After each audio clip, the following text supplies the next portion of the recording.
Good day mga kachikot! I am Bernard Anire, your sales executive at Pig Motors Mitsubishi Jose Abad Santos.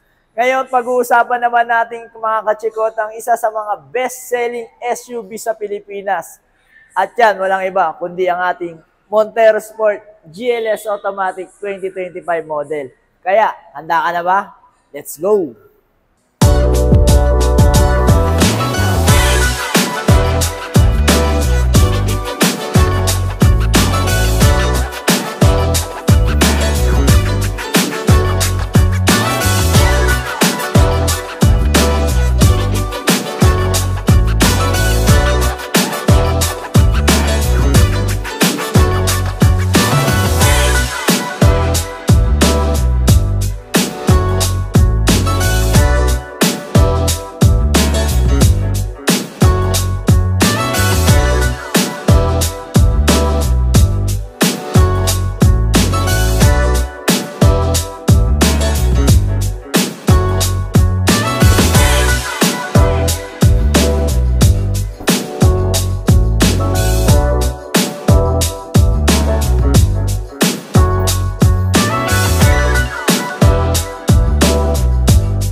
First things first mga kachikot, kailangan natin malaman ang pinakapuso ng ating sasakyan, which is the car engine. So ang engine nga pala niyan guys is 2.4 liter diesel engine na 4-in-line double overhead camshaft with MIVEC technology. So ano ba yung MIVEC technology or Mitsubishi Innovative Valve Timing Electronic Control System, which provides better fuel efficiency, less emission, and more power. Pagdating naman sa ating front grille, makikita nyo pa rin ang one of the best design ng Mitsubishi, which is new generation dynamic shield design, which is very distinctive lang kay Mitsubishi Motors, no? And then makikita nyo guys, ano na rin tayo dyan, under garnish na rin, and then meron na rin tayong honeycomb type na grille. And ang ating mga ilaw pala guys ay naka-LED na with DRL or daylight running light. Daytime running light pala, sorry. Ayan. So, even sa likod guys, naka rear combination LED lights na rin po tayo, no?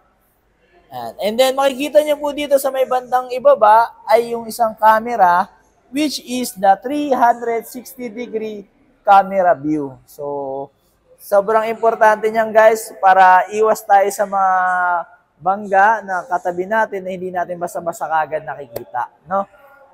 At ang isa pala sa mga pagbabago ng 2025 model natin guys ay ang tinatawag na front illumination grille. So, hindi nyo makikita ngayon yan guys, pero meron tayong video dito para makita nyo kung gaano kaganda kapag sinindihan na ang ilaw na yan. Tayo sa gulong ng ating Montero Sport.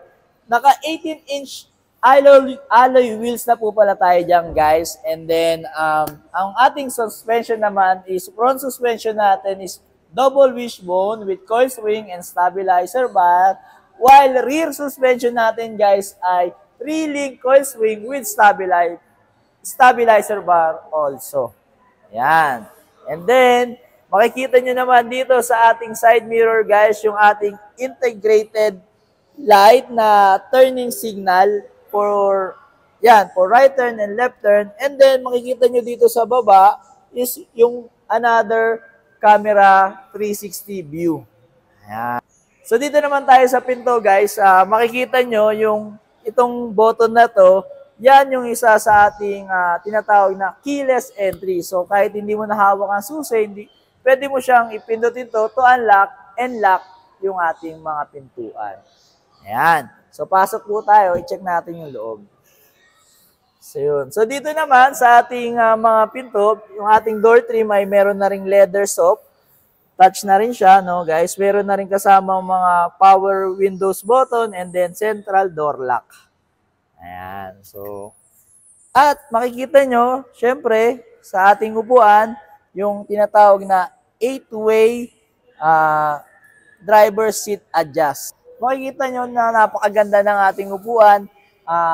Pure synthetic leather seat na po tayo. Ayan. So yun, napaka-komportable. At ito namang ating steering wheel ay naka 3-spoke leather wrap na po siya. Ayan. At pwede natin siyang i-adjust. Tilt and telescopic na po ito mga kachikot, no? Ayan, taas, baba. Ayan. Yun. So, depende kung saan po kayo komportable. At angat mo lang yan para ilak, para kapag ano ka na, makapag steering wheel ka na. Ayan. Dito naman sa ating steering wheel guys, makikita nyo yung ating mga button. Dito sa ating right side, makikita nyo yung cruise control. Ayan. And then yung voice command, and then pagsagot, and pag-end ng call, at yung adjustment ng ating camera 360. Ayan. At dito naman sa ating left side, makikita nyo guys yung volume up and volume down, and then pagpili ng mga button para dito sa ating head unit monitor. Ayan.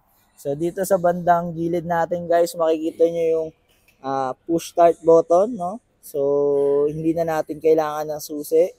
You just need to push yung ating push start button, and then tapak lang po sa brake para mag-start na yung engine. And then makikita nyo, meron na rin po tayo dyang power fold sa ating mga side mirror, and then power adjust. Ayan. At dito naman sa baba, meron siyang tinatawag na parking sonar guys. Yung parking sonar, importante yan, lalong-lalo na kung tayo ay re-reverse. Bibigyan niya tayo ng warning signal kung may tatamaan tayong mga bagay. At meron na rin siyang Mitsubishi traction control. Yan. So para once na maulan, basa ang ating mga daan, ay hindi tayo basta-basta dudulas ang ating mga sasakyan. Yan. So, yun. So, ito naman guys, yung ating 8-inch smartphone link display audio na kung saan pwede nating i-connect ang ating mga iPhone through CarPlay, and then mga Android phone through Android Auto. Ayan. So, kung gusto nyo mag-Waze at hindi na kayo lagi titingin sa inyong mga cellphone, dito na direct makikita sa ating head unit monitor, guys. Ayan. So, malaki yan guys. So, hindi kayo basta-basta maboboring dyan. At dito naman sa baba, makikita nyo yung ating single zone auto climate control. Yan. So, yung ating single zone auto climate control guys, napakaganda niyan. Lalong-lalo na sa panahon ngayon, napakainit, summertime. Once na pinindot niya lang yan, kung mainit siya, kusa po siyang ibibigay niya yung tamang lamig para sa atin, no? Meron po siyang auto climate control. At dito naman po sa baba, ayan, meron siya mga, yan, sa rear, pwede po niyang ipindutin mo lang to para i-on and off yung ating aircon para sa ating mga passengers. And then itong mode na kung saan, kung paano tatama ang ating ang aircon sa ating mukha or sa paa. Ayan. So, meron naman din dito mga button like HDMI, and then 2 SUV, at yung ating 12 volt socket. Yan. So, yun guys, ito naman yung ating 8-speed automatic transmission. Yan. So, napakalakas ng ating unit guys na automatic. 8-speed guys, no? Baka nga 4th speed pa lang, malakasan ka na. Paano pa kaya kung umabot ka ng 8 speed? Yan. At meron po siyang button dito, which is yung ating electronic parking brake, na kung saan dati meron tayong conventional, yung tinataas mo pa, no? Napakahirap. Ngayon, mas pina-aesthetic, mas pinadali, pwede ka na makapag-handbrake sa pamamagitan ng pag-angat at pagbaba para ma-disengage yung ating handbrake. At meron po siyang tinatawag na auto hold or braking auto hold, brake auto hold. So yung brake auto hold naman guys, napaka-importante niyan, lalong-lalo na kung matraffic, hindi ka nakababad sa brake. Through brake auto hold, siya na po yung mag-hold ng brake para sa'yo. Yan. So, napaka simpleng intindihin, brake auto hold, guys. Yan. At makikita nyo dito yung ating 2 cup holders. So, kung madaan kayo sa Starbucks, baka naman, sama nyo kami. At meron po tayong armrest. So, dito sa armrest natin, naka-leather na yan para komportable ka. At meron siyang lagayan. Ayan. So, may storage din po siya, guys. At, yun. Dito naman sa bandang itaas, makikita nyo yung ating pang room light. Ayan. From left, right. At meron din sa center. At meron tayong yan, sunglass holder. So, kung ayaw mo mawala basa-basa at madaling makita, diyan mo lang lalagay yung ating Oakley. Yan, may tatak pa, baka naman. Ayan, so yan, meron din tayong visor dito guys para iwas sa araw. At meron din niyang salamin, no? Ayan, so hindi lang natin makita pero may ilaw po ito, no? Ayan, makikita nyo. Ayan, lalo na pag madilim. Ayan. Sige, doon naman tayo sa second row, mga kachikot. So guys, dito naman tayo sa second row ng ating Montero Sport. So ganun pa rin guys, yung ating door trims ay naka-leather na rin at naka-power windows and lock na rin siya. At check nyo naman guys kung gaano kaluwag, no? Grabe, halos, ano ba, ilang inch yan guys, no? Napakaluwag ng ating Montero Sport. Bali ako po ay 5'7" ang height ko. At may ilang inches pa, no? Kahit mga 6 footer siguro, kasyang-kasya po dito. Ayan. At dito makikita nyo sa ating gitna, yung ating 150 watts na socket. At meron din siyang mga USB na pwede nating paglagyan. Lalong-lalo na kung tayo ay magcha-charge ng ating mga cellphone. At dito sa ating itaas, meron din po tayong room light, pang-control ng ating ilaw. At meron na rin siyang up and down ng controls ng aircon. Yan. So, hindi lang si driver ang may controls, kundi even si passenger may control kung gaano nila kagusto yung lamig or init ng sasakyan. Yan. Okay. Punta naman tayo sa third row. So, paano ba makapasok sa third row, guys?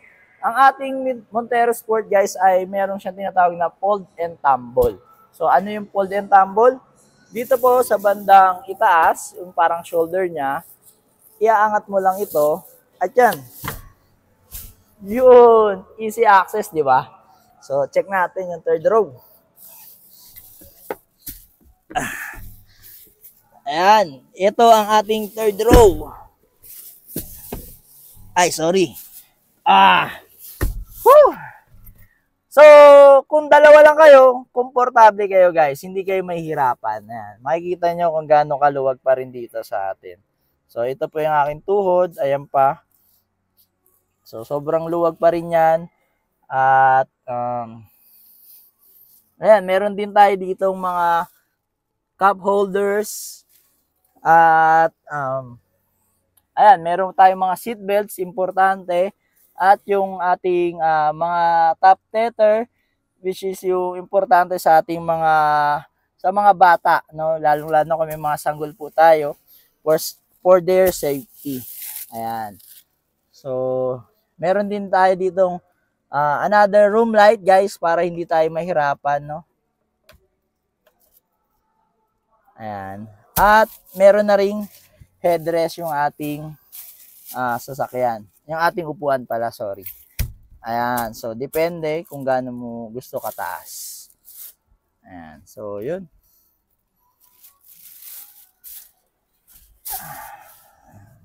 So, yun guys. Meron na rin ditong charger button, no, socket para makapag-charge even sa third row.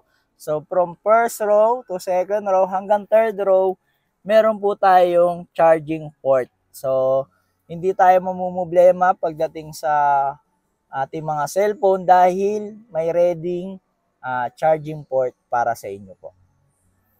Dito naman tayo sa fuel tank capacity ng ating Montero Sport. Naka Euro 4 diesel na po pala siya at meron siyang 68 liters fuel tank capacity. Yan. So, kung gusto mo ng pangmalayuan na biyahe, hindi ka mababitin sa ating Montero Sport. So, dito naman tayo sa likod. Ayan. Dito sa bandang itaas, guys, makikita nyo yung ating pin-type antenna. So, yung pin-type antenna for better signal and then aerodynamics na din for fuel efficiency. Ayan. At meron na rin siyang, syempre, defogger para once na pumunta ka ng Baguio or Tagaytay. At meron siyang rear wiper. Ayan. At makikita nyo yung ating chrome accent na Mitsubishi logo. At meron po siya dito, makikita nyo reverse camera. Ayan. So kung tayo ay magre-reverse, hindi ka na mahihirapan pa. At meron tayo, yung tulad ng sinabi ko kanina guys, meron na rin siyang rear combination LED lights. Ayan. At baba mo po, makikita nyo dito ang ating parking sonar. Ayan. So, ano ba ang matutulong ng ating parking sonar, guys? Yung parking sonar, yan yung bibigay sa'yo ng warning signal tulad ng ginawa ni Boss Mario para sa mga objects na possible na tamaan natin. Ayan, guys, makikita naman natin yung ating roof rails. Ayan. So, kung gusto mo magkaroon ng top load, meron tayong naka-reading roof rails para, kumbaga, lagayan yan. At punta naman po tayo dito sa ating front passenger. Ganun din, meron siyang makikita na button for keyless entry. Ayan, po tayo. Leather seat pa rin tayo guys, no? Even yung ating mga door trims. At makikita nyo, sa ating Montero Sport GLS Automatic, naka 2 SRS airbags na po tayo dyan. Wow! So, yung SRS airbags natin guys, gagana lang po yan if tayo ay naka-seatbelt, direkta tama po sa sensor. Yung sa collision. Once na hindi po tinamaan yun, hindi po magde-deploy yung ating airbags. Yan. So, dito naman, makikita nyo guys, yung ating glove box document. Meron po tayong paglalagayan dyan ng ating mga ORCR, ang ating mga insurance policy, ang ating booklet. At yun, importante warranty booklet kapag tayo ay magpapa-PMS. So, meron din pong adjustment yan guys, yung ating upuan para sa passenger. Ayan naman, for promos and discount and freebies, ang ating SRP ng Montero Sport GLS Automatic ay 1,899,000 at meron siyang cash discount na 120,000 pesos. And for bank PO and cash discount po yun, cash buyer, pwede po nilang maabilin hanggang 120,000 discount po. And for the financing transaction naman po, nagbibigay po tayo dyan ng 99,000 down payment for 20% all-in DP. At meron po tayong free 1-month amortization. So, ano po ba yun? After 70 days pa ang unang hulog mo. So, imbis na 60 months, 59 months mo na lang siyang huhulugan. So, meron pala tayong exclusive freebies guys, especially for Montero Sport. So, meron kasi tayong Black Series edition yan, pero kay GLS ay wala. Pero ang catch, pwede mo siyang makuha through GLS variant. At dito mo makuha yan kay Bernard Anire. So, kachikot, i-message mo lang ako para malaman kung ano yung full details niyan. At sa susunod na pagkikita natin, i-release na natin ng iyong Montero Sport. So, thank you. And please like and subscribe sa ating YouTube videos. Thank you.